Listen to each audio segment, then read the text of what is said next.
Can a gypsy legally kill your dog? Most people would answer that question with an immediate no. However, if you look at the Norwegian law, then that question is actually not such an obvious answer. You see, in the Norwegian law books, there exists laws that are hundreds of years old. And among these laws is one law which allows you to, in an emergency, if you are on the brink of starving to death, you are allowed to slaughter cattle to prepare yourself a meal if you have no other means to survive starvation.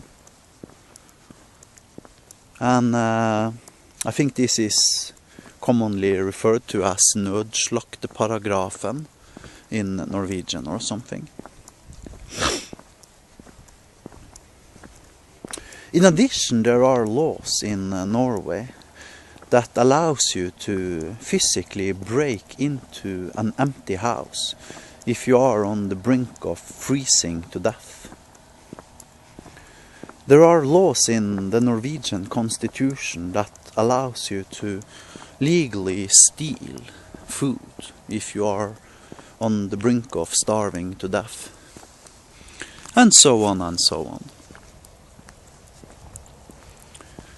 So, technically, according to the strict interpretation of Norwegian law, a gypsy is legally allowed, if he is almost on the brink of starving to death, he is legally allowed to kill your dog. And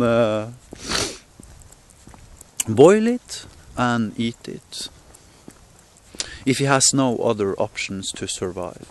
He's also legally allowed to break into your cottage or hut or vacation residence and help himself with any amounts of firewood you've got laying around there to preserve his life and avoid freezing to death.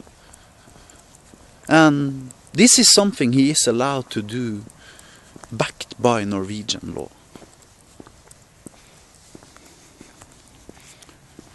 Now, do I want gypsies to kill your dog? Hell no. I love dogs.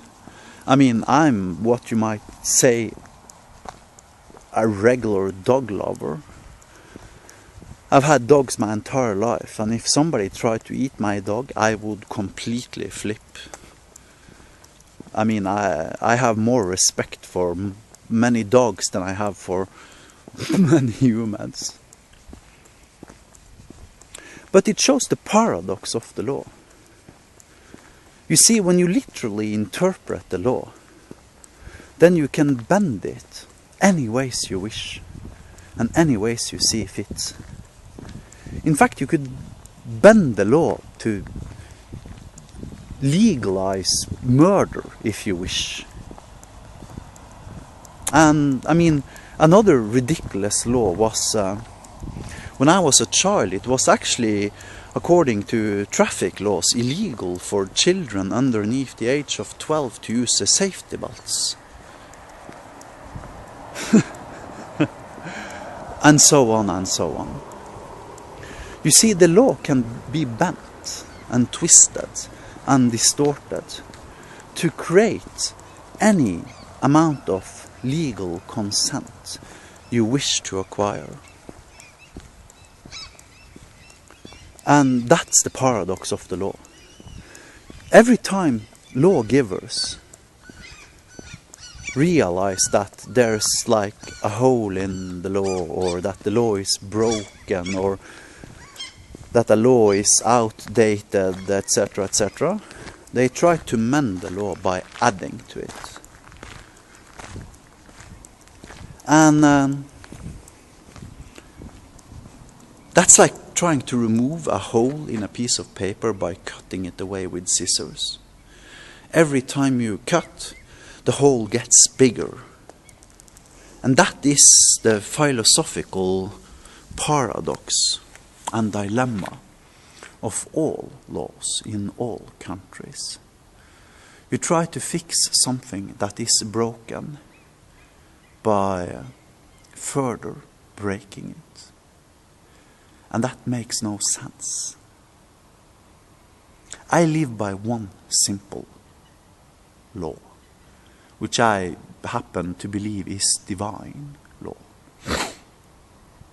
And that's a simple sentence that says, do not push your will unto others. Period. Call it the golden rule, call it whatever you fucking wish. But if you violate that law, then you are trying to enslave your brothers, regardless of whether or not you have the Norwegian law backing your claim.